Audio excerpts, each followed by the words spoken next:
Hogwarts Legacy. At the time of writing, around 230,000 gamers are playing it on Steam, and yet somehow the transgender youth still remain ungenocided. Strange. For a few days, I was among the hundreds of thousands playing it on PC. I completed the main story and dipped into side quests a bit, and now I'm prepared to answer the most important question of all. No, not whether or not playing it makes you a transphobe. Not whether or not art can be separated from an artist who didn't even actually work on it. And not whether or not banker goblins represent an attack on the Jewish people. I'm ready to tell you if it's good or not. And it is... Geez, you're putting me on the spot here. Is it good? Not really. Is it bad? Not quite. But the bad is god-awful, and the good is just decent. So overall, it's a weak to middling 5. Not an IGN 5, an actual 5 out of 10. What's good about it? It looks pretty nice. There are some little environmental flourishes that are charming, like the magical suits of armor in the halls of Hogwarts interacting, bashing each other to pieces. The combo and juggle-based combat looks cool, and allows some small amount of freedom to express style. The game provides a decent chunk of the going to Hogwarts as a student fantasy. You attend classes and pick up new spells, interact with students and teachers, yada yada. The main story isn't offensively terrible, it's just very... blah. Legacy is mainly carried by the atmosphere it sometimes successfully generates. Your mileage may vary. If you're into or grew up with Harry Potter, you'll probably like it more, obviously, but the core is acceptable to anyone, I'd say. However, I'm fairly comfortable saying that nothing beyond what I've mentioned is any good, and I'm going to provide a bunch of examples now in scattershot format. Take crafting, for instance. You can grow plants from seeds, which takes 10 or more minutes in real time. Okay, you set them going, do something else and come back. You got your plants. Tolerable, makes sense. But you can use those ingredients to brew potions, the most basic of which takes 15 seconds. Not 15 seconds of doing anything. You literally set it brewing and then wait. There's no minigame or anything like that, despite the introduction to potion brewing giving the impression that there might be. 15 seconds isn't long enough to go and do something else, and it's not short enough to not be a bit of a pain in the ass to sit and wait for. Actual mobile game mechanics for absolutely no reason at all but to eat time.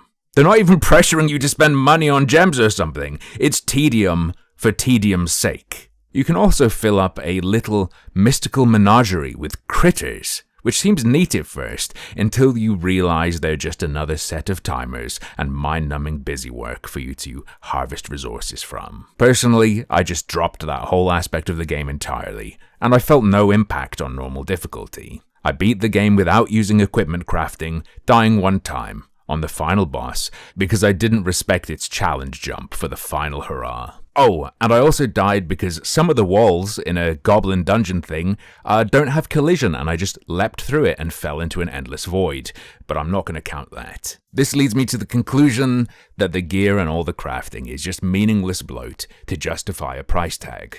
But that's expected in AAA. Speaking of meaningless features, the only thing that truly matters in combat is pressing block or dodge at the right, heavily telegraphed time. You may have seen Rowling galore, giving the impression that this is the Dark Souls of wizardry, but in reality it's most like the Batman Arkham games. Yellow thing over your character's head? Press yellow button. Red over their head? Press red button. Rumbling under your character's feet? Take a few steps, or press red button. Boom. You're immortal if you can do all of that. This is almost at the entire depth of dueling, with everything else being flavor. You can just basic attack, basic attack, basic attack if you wish. Throwing people around with your magic is very, very nice at first. You lift them, blast them, extend the combo with another control spell like Accio to bring him close, blast him with a close range spell, extend your combo again, and by that point your target's normally done. Feels good. Until you settle into a combo and that becomes all you do, slowly plowing through the plot with a muscle memory moveset as your shovel. Enemies will pop shields up sometimes, which are supposed to break with color-matched spells, but the game provides you with a slightly spoilery way of ignoring that mechanic very, very early on top of which your basic parry also breaks the shield of whoever's targeting you, so it doesn't matter at all until the very final boss. Despite not shying away from heavy-handed references, Legacy chooses not to feature a clear rival character or even any real bullying in Hogwarts. Everyone is eerily nice, even the kids dabbling in unforgivable curses. And this lack of a nemesis leaves a hole in the personal Harry Potter experience many hope to have. Yes, there'd be comparisons to Malfoy, Crabbe, and Goyle if a rival and bullies were included, but the game is already so derivative and draws so much from the movies, making clear references, that they may as well have said screw it and given people what they want. Let people be not Harry Potter, wink wink. Further on the point of tone, it's bizarre and all over the place. There are moments that make you think, okay, fair enough, this is a game for 5-year-olds, I get this.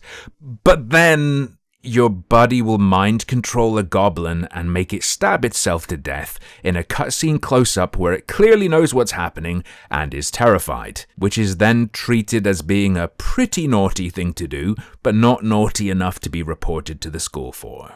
What? This might be a side effect of dumping the player in at year 5, as opposed to the slow maturation alongside its audience that the original Harry Potter series went through, but it can be very jarring and result in there being no sense of scale or severity. To me, doing the main quest didn't feel like there was any more urgency than going to pop 5 balloons to get permission to learn a new spell. Oh, and on that point, now let's talk about puzzles and side challenges. Good God. Pop 5 balloons that are in a line by flying into them. Now do that 100 more times in various spots all over the map. Straight up filler. Garbage. Merlin's Trials. Ooh, big brain time. The man himself left puzzles for his fellow students back when he went to Hogwarts. Ooh. Spend a leaf and then light up a couple pillars. Again, do this 1 billion times to unlock some inventory space. True, mind-rotting, empty bloat. Speaking of inventory space, it's an absolute nightmare. They send you to dungeons where you can't really clear out your inventory easily, and then give you so much stuff you're full in no time. It's horrible. A game with tons of loot where I hated getting loot because I'd have to go into my inventory, select an item, select delete it. Really delete it? Yes, really delete it because I can't get out of here and sell it. Why? Why? Just so that you could have a bigger inventory as a reward? Why would you do this? Anyway, back to side stuff.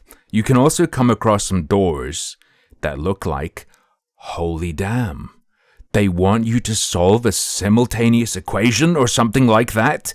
Nope. It just asks, what's the missing number from 2 sums that use images of animals instead of numbers sometimes? And they're not unknown variables. The door always has a key around the outside telling you which image is which number. All around, an absolute waste of life. The equivalent of mining a worthless shitcoin with your brain's processing power. Personally, I'm terrible at finding stuff in games with collectathon elements. I will straight up not see 80% of the things I should be gathering. Well, says Hogwarts Legacy, be blind no more. Press R to activate sonar, revealing and lighting up every secret in a 10-mile radius. Okay, it enables me to find all the stuff, but it also makes me then not care about finding anything because it's no longer, hidden or a secret. Like many open or semi-open world games, it turns what should be a fun little Easter egg hunt into a systematic combing of all space with a metal detector. Overall, Hogwarts Legacy is a fast food burger patty caked in fat to make it look like a juicy steak. You scrape off all the pointless filler, ignoring it for the meat, and you realize there's nowhere near as much as it tries to convince you there is, but it is, nonetheless, fine for a guilty little snack. Definitely if you play it, I would say, go all in on the unforgivable curses, as they enable the most enjoyable combat in the whole game, like enabling total goblin death by turning Avada Kedavra into a multi-target nuke. You'll get a kick out of it at least a few times before you're finished. Plus, there is zero consequence for committing mini-genocide, even in front of a teacher. And also get the upgrade to the Transfiguration Curse. It's so much nastier than Avada Kedavra or anything like that. You can turn people into an exploding barrel that feels pain, and then throw them at their friends. And everyone's just okay with that. And oh, the story? Ooh, you're special. There was another special person like you, but they were irresponsible and hoarded special stuff they shouldn't have. Gotta contain the special stuff now, because people want it with various justifications for claiming it as their own, but they'll do bad things with it. There. Spoiled. It's so basic and generic as to not matter. Like I said, it's an atmosphere and nostalgia game. To me, it is absolutely insane that there was any controversy over this whatsoever. The material impact on anyone's well-being due to purchase of the game is nothing. There is nothing in the game that will lead you to feel hatred toward a vulnerable group unless you're severely schizophrenic or otherwise detached from reality. And in terms of quality, it is the epitome of the typical AAA offering. Hogwarts Legacy is the most normal release I've played in years, which I suppose explains a lot about the people enraged by it. But, as usual, that's just another one of my harmful opinions.